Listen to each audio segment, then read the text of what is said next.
Okay, it was a flour mill. Before then, it was a sawmill, because again, it was right on the canal. And one of the problems with the 1913 flood is that because we had all that stuff that got funneled, it got blocked at the river crossing of the railroad bridge. It backed up all that mess into town. Now we had, as I said, we had the water coming from the north and from the south, and all that.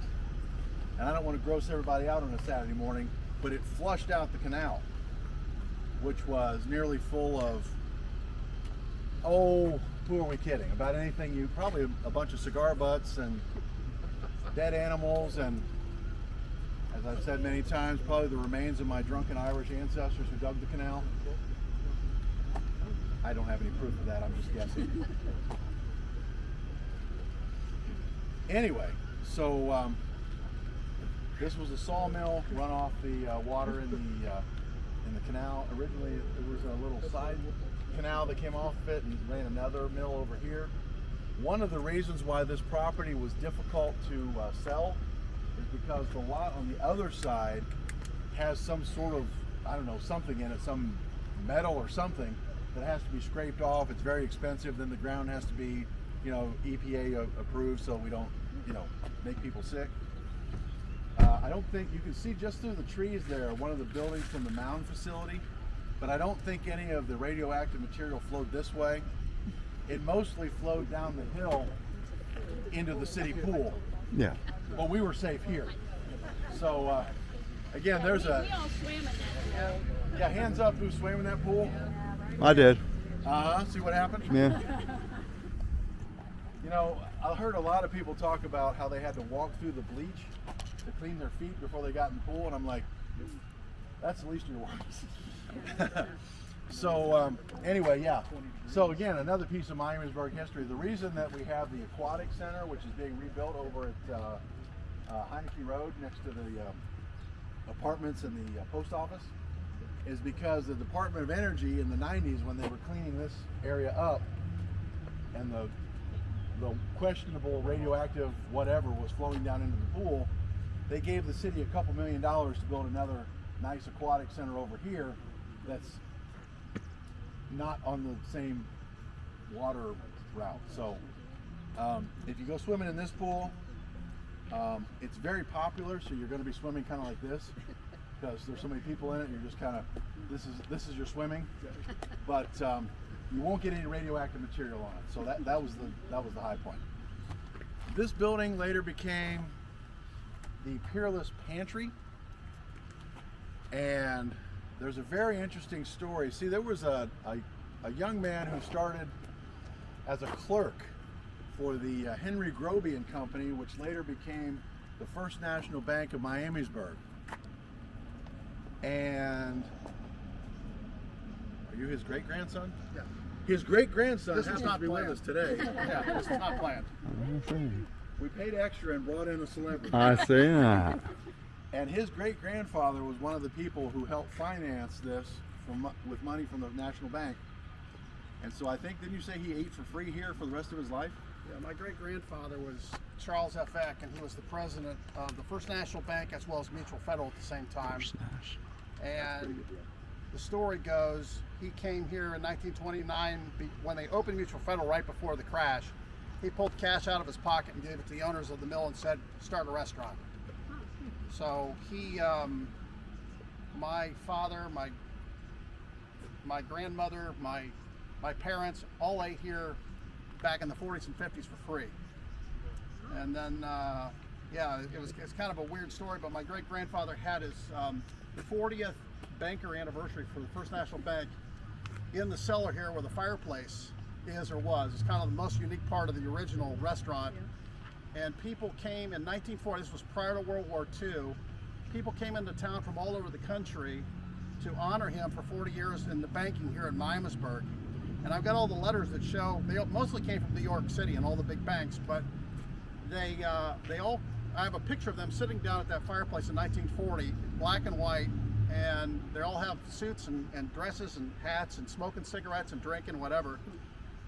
But I have all the letters that said thank you for coming. They all had to come here by train And they said the reason why they came to see my great-grandfather was the fact that he was one of a handful of banks during the Depression that did not default on its loans. And it was from here in Miamisburg. Okay. And to add something else to that story, his wife, Ida, wrote a letter to her sister right after the 1913 flood, and we have that at the Historical Society. In fact, for $3 we'll sell you a copy. And she was writing to her sister saying, don't send money to Dayton, send it here to Miamisburg, because you know they have Patterson and all those guys up there, and we need money down here to rebuild. Now, one of the things that she mentions in the letter is that her husband, who had only been with the bank for like 20 years back then, was trapped in the upstairs of the bank, which was on Main Street at the time, and couldn't get out for 2 days. And they had to carry him out because after 2 days of probably sitting in the darkness, I mean, no phone, no TV, no food, no water. And one of the things, again, I don't want to gross you out on a Saturday morning, but all the local animals would have floated up in the water, and they would have wanted to find a place to be. So he might have been sharing his space with some animals that he had to fight off. There's another story about a woman who got trapped in a building on Main Street and came out kind of, say, with a little PTSD and never really got over it after she had to fight off some of the our aggressive local animals. But you should read the letter from Ida Eck. It's really, it reads well, it's entertaining, it gives you a lot of details about the story. The president of the bank at the time, or newly retired, was Newton Catro, who lived over on Central Avenue. And he joked with her because, you know, the water's coming up into Miamisburg and it's coming up pretty quick. And he said, well, I guess we'll go home and water the lawn, which, you know, to have a sense of humor at a time like that. And of course, the water would have hit his house as it did everyone else's, all the way from the railroad tracks back to the river. Okay. And then also to tie in the hamburger wagon that opened in 1913. My great-grandfather was there the first day it opened because it was down towards Main Street, and the guys that ran the hamburger wagon were camping in my great-grandparents' backyard for about 2 months because there was no place to stay. Local celebrity. I know. Paid for by the Miamisburg Historical Society. I know. Okay, do we have any questions about Star City? Have any of you been to the brewery here? It's fantastic. They don't have food, but you can have things delivered here. A lot of times they have food trucks out in front. It's a really cool place to go. They have a comedy club in here now, as well as different fundraisers and different things like that. It's a really cool place to go. A lot of the original buildings here and a lot of the other stuff has been rebuilt.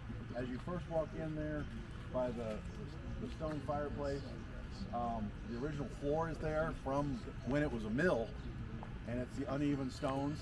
So it's a really cool and very beloved local building, and thank goodness it's a business, you know. And this was the first brewery in about 100 years.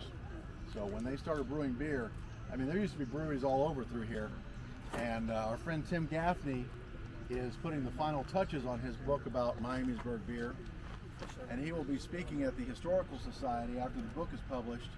I think he's coming in February next year, so check our website and Facebook, and we'll probably let our friends at the library know so they can let all of you know. But that'll be an interesting talk. If you've never heard Tim Gaffney talk about the history of beer, it's a good story, whether you partake or not. Okay, let us move back up the street on the shaded side of the street, and we'll talk about our friend Thomas D. Lyons for a little bit. Just want to say thank you again for the tour. Absolutely. Okay. I'll be glad to say it a little more. You got to come back to the second half then, right? I'm Alvin. Alvin. He knows your wife. You didn't know he knew Oh, your cool. wife. Alvin is here. How about a big hand for Alvin from the Dayton Metro appreciate it. Library? Thank you, guys. You're all going to be in promotional stuff for the library for the next 10 years. Yeah. Thank you guys. Have a good Saturday. You too.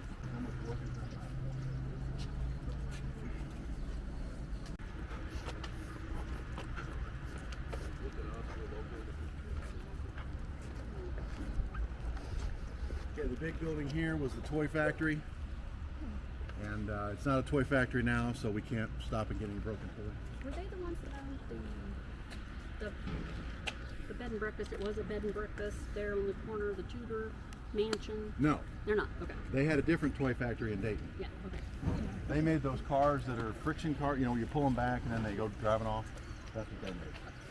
They must have been pretty successful because that's a 3-story house. You were there for the open house, right? For the bed and breakfast, the Yeah. last owners? Right, yeah, we were there, remember, down on the... Yeah, I was drinking 3 wines. Now that's good stories with him because it filled in the stuff you talked about. Like now we know what guy you're talking about that they drug out. Right. Now we got a full connection. You see the photo of Charles? I mean, it's the same look. Yeah. It's really great. All right, this is the home of one of our former mayors, Thomas Bernard Ryan. Had this house built in 1887. So, been here for quite a while.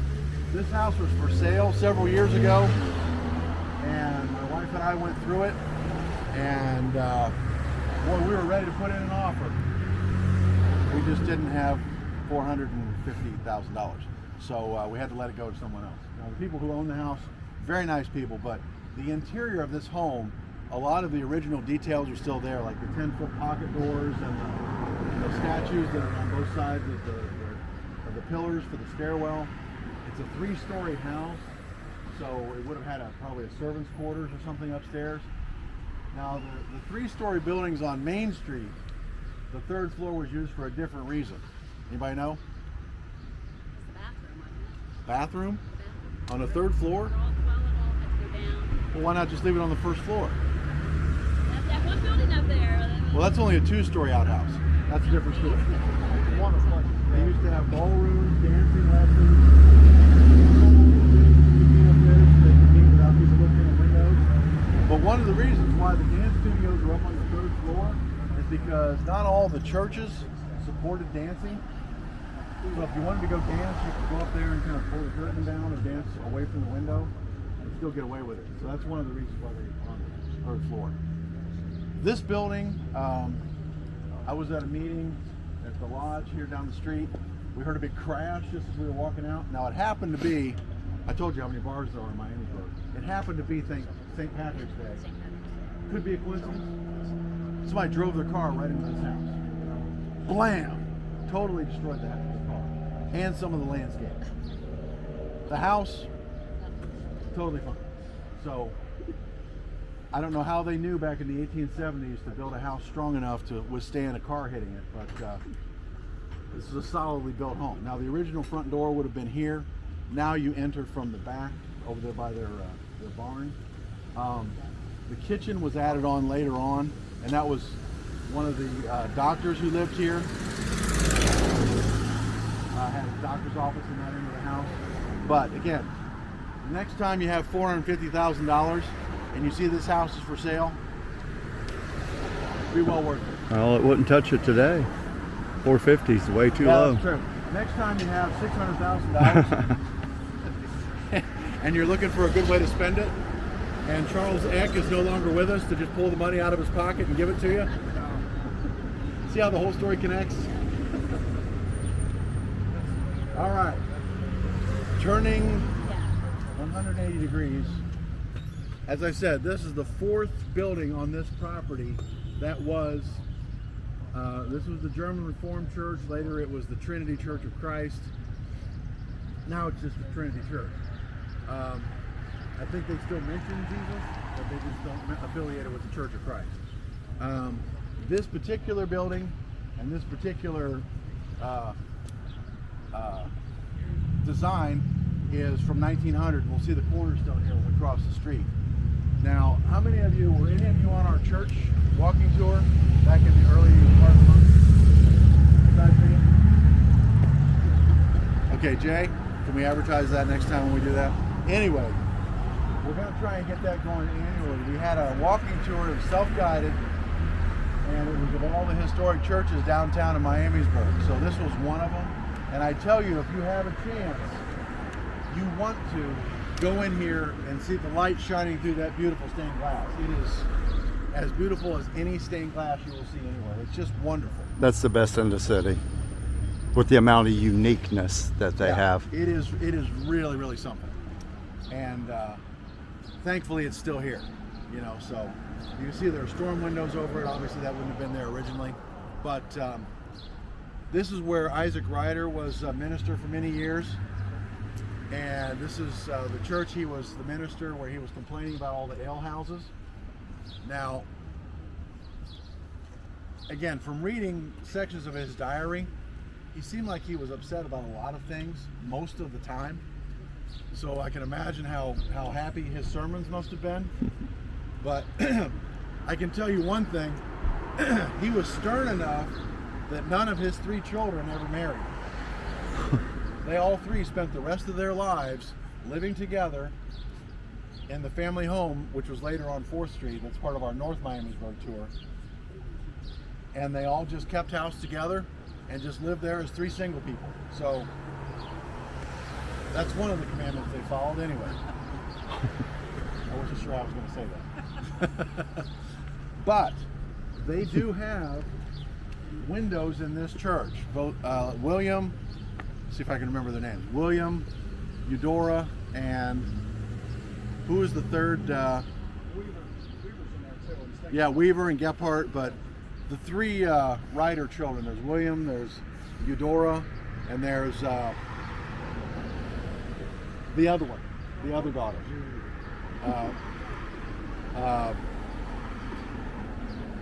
Let's just say Margaret. Anyway, but they all have windows in here actually on this side of the building, so well worth checking out. And that's what we did back early in June because there was a revival in town, a bunch of church people here, so it seemed like the right time to do it. We will do that again. Let me get over here in the shade. Much better. Okay, now between these 2 buildings, this building and the building, there used to be a house, and I think that's where the caretaker lived for both of those buildings. And but of course that house is no longer there. There also used to be a little picket fence that went around both of those buildings, but that of course is long gone. And the church is built out into what would have been that property now as part of the parking lot. Now, one thing about this building and the one next door I can say for sure is that there have never been other buildings on these lots. These have always been, you know, this building at this property, because when these properties were sold by, I believe by John Treon, who was one of the city founders, and had at one time 10,000 acres in this area, kind of going off in that direction. He sold these lots. These were lots in the 200s. The first lots in Miamisburg were over on Main Street and over toward the river, so they started that way and moved out this way. But as I said, the lots in this area were in the 200s. The Masonic Temple is on 231 and 232, or 232 and 233. So that's how many lots have been sold by the 1850s, 1860s. So this building was built originally about the 1860s, but it wasn't sturdy enough, or maybe they were bouncing up and down too much for the sermons. I don't know. But they had to tear the building down and start over. And then, sounds like a Monty Python episode, but they tore that building and built another one. And then tore that building down, and they finally have this one, which happily has been here for 125 years. Now again, going back to the church tour, their archivist here set out an incredible display. And our videographer today, Jay, made a fantastic video of all the churches on the tour. And I think that's on our Miamisburg Historical Society. I think I picked up all of them for our, so look through and find those videos. They're pretty cool. And tells you the history of the church and everything going back to the 1850s. So let us move on to the next building.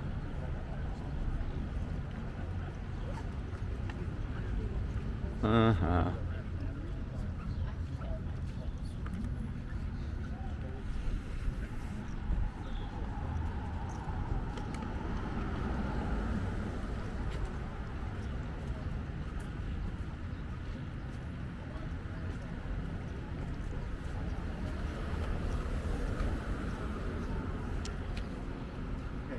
All this across here is air quotes new from like the 60s.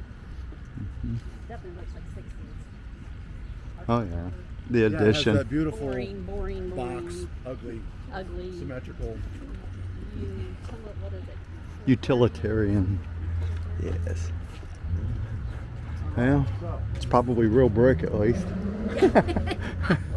So let's go with that. So,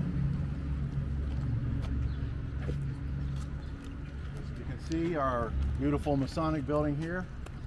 I think, yeah, I'm pretty sure this is the only Egyptian building in town. And the Egyptian design has really nothing whatsoever to do with masonry at all. It's just, it's a design that the architect presented, and again, Newton Catro, who was the president of the National Bank, was one of the people on the Temple Association, and he put up the money, so they bought the building, and it has an Egyptian design throughout. So why? Because they probably thought it looked cool. Now, the facade here that you see, the Egyptian part, that was what was added on. This was originally the Methodist Episcopal Church, and they relocated from Ron's Pizza parking lot, which used to be their old brick building that they had. Now, the Lutherans initially had much more success in converting people to Christianity than the original circuit riders. And I'm not making this up, it's from the Methodist Church history. But there was a guy that came through as a circuit rider, and you know what that means? You got your Bible and your saddlebags, and you're riding a horse. And he came through Miamisburg, which would have been just Hull Station, which was up in the northern part of town, no longer there. And the church record says he was spectacularly unsuccessful. So, this many converts. Now later on, obviously the Methodists, did very well for themselves, but after the Methodist Church had expanded, and there's an interesting story which we're going to share on the cemetery tour, which is July 19th. Okay, we're going to say if that's a Saturday, Mid-July. Yeah, July 19th. Anyway, we will talk about the Kaufmans, but there's an interesting story about the pipe organ that's in this building. It was put into the church in memory of his wife who had died, and she was the organist of the church. So you can see the shorter back part of the building was where the organ was housed, and then underneath were other offices and Sunday school rooms and things like that. So that part is new for the 1880s. This part is new from the 1920s. The kitchen, which is tacked onto the side of the building here, is new from the 1930s because the kitchen was originally inside the building, but the Brothers of the Lodge wanted to have a basement other than the cellar that's under this part of the building here for the boiler. So they dug it out by hand. Unbelievable. I would not have wanted to have been a member that year. Dug it out by hand, and that's how they have a basement. And that's when they were also talking about putting a kitchen on so they could have bigger events, because prior to that, they would be over here in the basement because this had seating for about 300 people. Whereas they didn't have that kind of space over here. Questions about anything we've covered so far, or this unusual Masonic building? Interesting story about the Methodists. They bought the property 1859-ish, but it wasn't officially completed, and that would have been this part right here, until 1869. Now part of that was because of the Civil War. Very hard to find contractors when you're fighting against your brothers. The other thing was, at their dedication, they're laying the cornerstone for the building. And someone whispered in the minister's ear right before he went up to preach, hey, somebody's stolen most of the money out of the building fund. About $800 to $1,000, which back in 1859, 1860 would have been a pretty good amount of money. Stolen. Not sure who it was, but it took them several years, and after about 4 or 5 years, the church finally hired Henry Groby, who was the local contractor, very successful businessman, first banker in town, also a huge property owner, and he came in, signed a contract with him, and got the building done. So finally, they were able to open. They had huge musical programs here. This was the first church that the Methodists had in town where they were singing out of hymn books and playing music, because the Methodists did not care for church music. He played on instruments because instruments were considered to be secular. Happily, they got a piano in here, and then later an organ. They bought hymn books, and they started singing along with the musical accompaniment instead of their own. We've all been to that church service, right? Sitting next to that person. Yes. Sometimes that person is us, right? If we don't know the song. Anyway, anything at all? Any questions about anything so far? Well,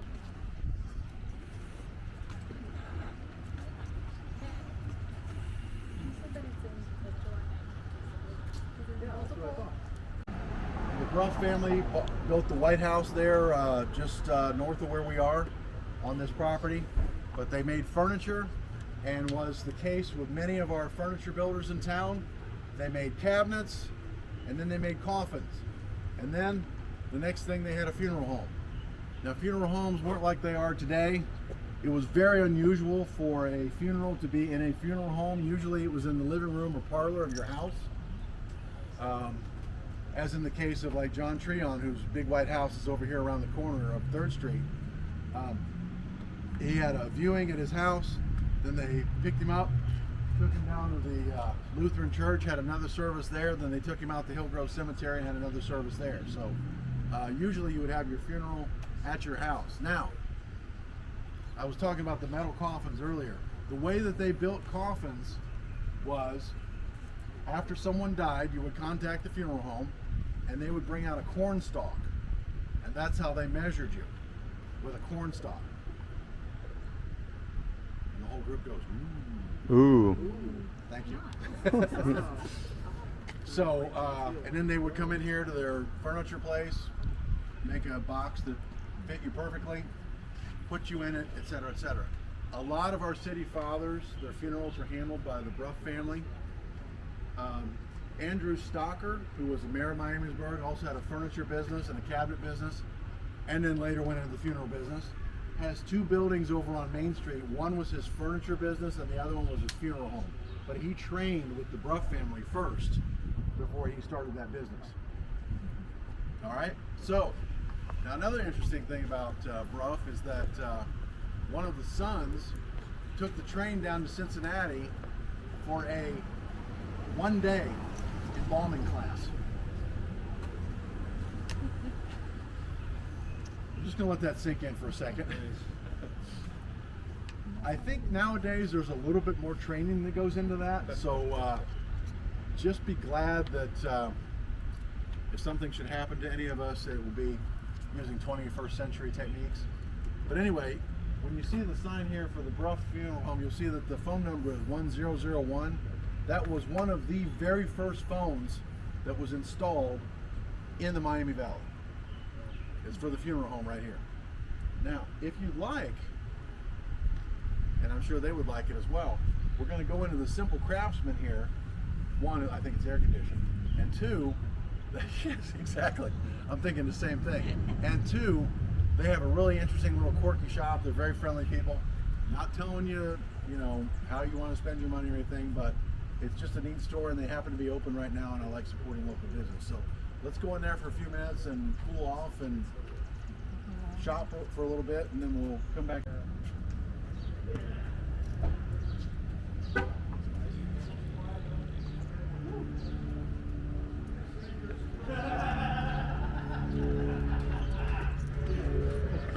It's all right. Anyhow, anything you want to tell me about the store? I talked about the Bruff family. This is what would have been the furniture store here. I know people who bought furniture here back in the several decades ago. We have a Bruff t-shirt. The candy stand. Oh yeah, there you go. It's actually stamped Bruff on the bottom side. Oh nice. We had 2 of them. We sold 1 to the Done them over there. You don't see that often. Free candy. Just help yourself to free candy. That ain't every day. We do furniture restoration, antique furniture restoration, repairing the finish, not stripping pieces, wood repairs, custom woodworking. We do cutting boards. This was their business. And they also had the warehouse behind there. And there are other businesses upstairs. I think there's still a yoga studio here.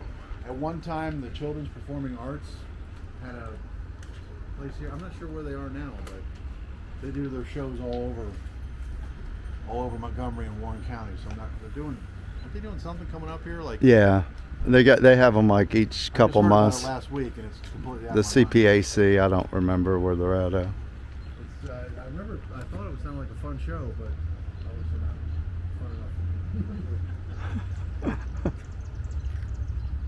Speaking of the first phones, we have the pay phone. The Foxes actually donated it to us, and it is the old phone booth that used to be on the corner here. And when you had an emergency or when the firemen needed to call somebody, they had to run across Central Avenue and use that phone, and then come back over to the firehouse and I guess hitch up the horses. Which, strangely enough, were named Tom and Jerry. Isn't that funny? It is. Yeah. Oh, we missed it. We should have been clapping. Congratulate whoever, you know. Well, she's that way. Black shirt. So you got to entertainment however you can get it. Yeah, it's a multimedia tour. All right, let's move up the street here a little bit.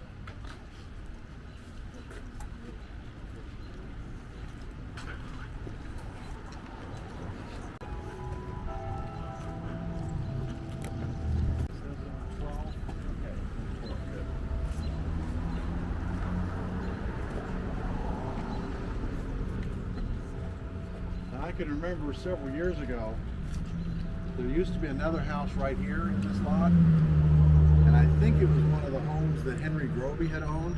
At least that's what I'd heard, or one of our other city founders or fathers. But by the time the city tore the house down, I think it was owned and operated by the Raccoon family. So it was anything they could do for it, so they had to tear it down. But it was unfortunate because there was another historic home here. This is the home or office of Dr. Weaver. One of the many Weavers, one of the many doctors here in town. He specialized in diseases of the skin, particularly cancer. Now, unlike some of the early doctors, you can see he actually did attend a medical school. If you know anything about early doctors, they worked out of the back of a barber shop, and you went to the barber to get your hair cut and also to have teeth pulled and for different types of surgery. And there was a picture I saw at one time, and there were 5 people around the person who was in the dentist chair, and naturally 4 of those people were to hold the person down, and 1 person was the barber who was doing, I know, it's just that kind of tour this morning, isn't it? Happily, I think by the time Dr. Weaver was here, we did have a few anesthetics, so he was running ads in the early editions of the Miamisburg Bulletin, which was the precursor of the Miamisburg News. The Miamisburg News was started about 1880, and now it's part of the, what's that thing called, the Miami Valley. Several. Then we finished up with the Miamisburg News, which has been folded in with Germantown and West Carrollton and maybe Franklin to create an area newspaper. And then the guy I knew, who I would talk to about putting stuff in the paper, I think he died at his desk a couple years ago, so I'm not even sure who to talk to now. So that's unfortunate.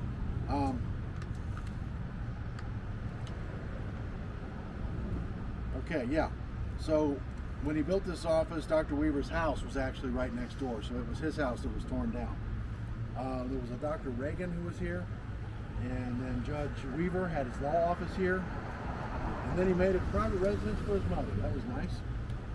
And then there was a gift shop, and then starting in 1980, some volunteers brought it back to this beautiful condition it's in now. Okay, now, as we said on the early part of the tour, we do have to talk about a few more attorneys. So let's move on to the next house here.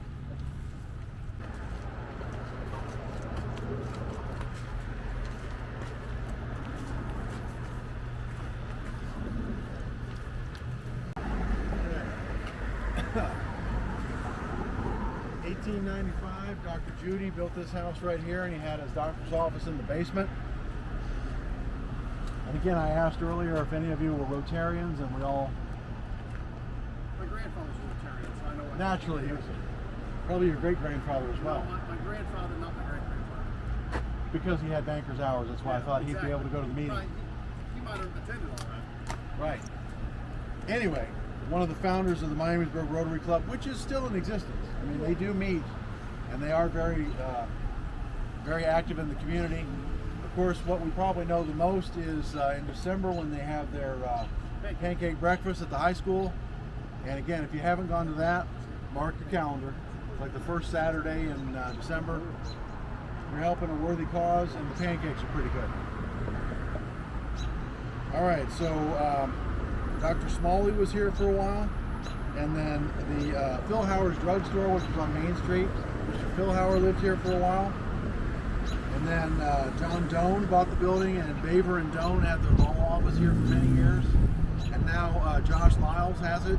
And Phil Callahan, who used to be over on First Street with Doug Castile, has now moved his office over here as well. So, building swarming with attorneys. I don't remember why, but I had a meeting with Josh Lyles in this building, and it's just a beautiful interior. Looks like a grand old home. So. It's nice that the details have been preserved. We want to finish on a high note, so let's talk about St. Jacob's Lutheran Church.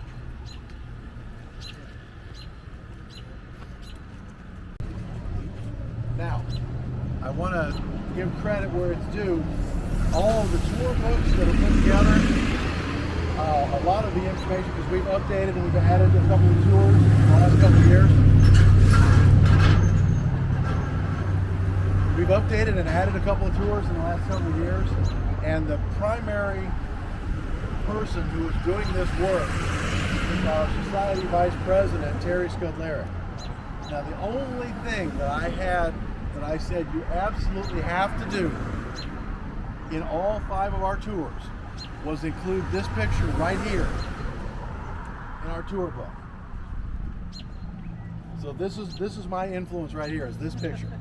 Other than that, I had nothing whatsoever other than to say, you know, a date was wrong or a name was misspelled or we aren't doing that house on the tour anymore, something like that. But I mean, I wanted this picture to be in here, and there's a reason. This right here is the highest point in Miamisburg building. It's 150 feet. And you can see in this picture, if you look very, very closely, and if you go inside the church, they have the original photograph, there's a man standing up there. Now, when you look at this up close, you can see there are some ladders down here. And this is where the other guys are. How this guy got up here, nobody knows. This was, and then how he got down was the other thing. Because if you can see in the picture, he's waving. So he's not like, he's not troubled in any way. He's happy that he's up there. Now maybe he's happy that, you know, after the first 3 tries he finally made it up there. I don't know, but he, that's why I wanted this picture included, because this was obviously many years before OSHA, where if the church had some work done years ago and they had one of those big bucket trucks that went up way up there past the point of any of my sanity where I would go that high off the ground. But that's how they do it now. The building here was built, this is really the major construction that was done during the Civil War was here on this building. They did not stop building during the Civil War. So this building was actually dedicated in 1864. Okay, now the way that they kept working, first of all, the bricks were local. And there were over 300,000 bricks in this building. And they were made local because anybody who has property here, anyone who has property here in Miamisburg knows you take a foot down and you hit Miamisburg clay. So pretty easy to find clay to make bricks here. Women, children, older people who weren't serving, all worked continuously to finish this building. So it was dedicated in 1864. Their first Easter Sunday or Easter service, their first Good Friday service was on April 14th, 1865. Now what happened on that day in Washington, D.C.? Abraham Lincoln was assassinated. Now obviously they didn't know that at the time. They wouldn't know probably till the following Monday because of, you know, communication and transportation. But coincidentally, their first service was on that very day. So, another footnote to history. The bell does ring. The chimes on the quarter hour, those are from the recording. But Jay and I have had the unusual privileged 2 different times. We went up in the tower, we were supervised. Snuck into the tower. No, went up in the tower, and both of us have rung the bell. And I wonder about the people who were out at 10:20 on a Wednesday morning when I rung the bell. But it was pretty awesome. One of the highlights of living here in Miamisburg. And then I looked out the window to see if anybody was stopped in the street or anything. Oh yeah, yeah. So that was pretty fun. So this is a National Historic Building. Beautiful interior. The other area there, the Sunday school and offices we were going to go around the 50s. So this floor, where the old phone exchange was and the old post office, that's where the Petro Mansion was. He was a prominent, not only a banker, but an investor, president, on the board of several businesses, also very active in the Masonic Temple. That's where his house was, but by the time it was torn down in the 1920s, it was not in any condition where it could be saved. So it became a convenient property when they were wanting to relocate the post office to an actual building instead of being on the ground floor of where Ron's Pizza is now. So, that is South 2nd Street. Do we have any questions? Thanks everyone for watching the 2nd Street Tour Part 2. If you enjoyed the video, feel free to subscribe. You can also like, comment, and share. I upload videos from all kinds of events and things to do around Miamisburg and the area. Feel free to come back and check them out. I appreciate y'all for watching and have a great one.